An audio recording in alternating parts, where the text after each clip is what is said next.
श्री कृष्ण के प्रति राधा का अनुराग कथन।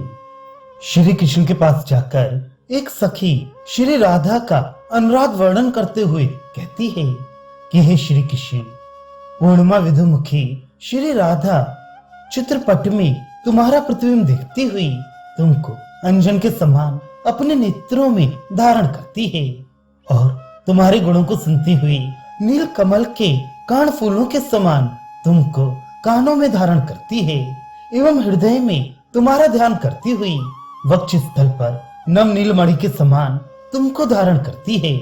अर्थात तुम जैसे कौस्तुभ मणि को प्यार से धारण करती हो, उसी प्रकार नीलमणि स्वरूप तुमको वक्ष स्थल का भूषण बनाना चाहती है।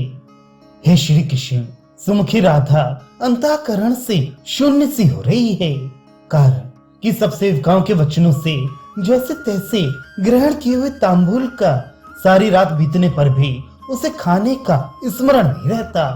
जिस हाथ में तांबूल धरा है वह वैसे का वैसा ही है और जिस मुख में सुपारी का टुकड़ा रखा है वह भी चेष्टा शून्य वैसे का वैसे ही है।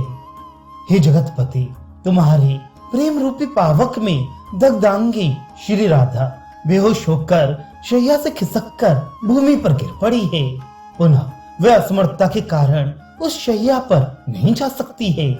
अतः आप जगतपति कहलाते हो तो उसकी रक्षा करना उचित है।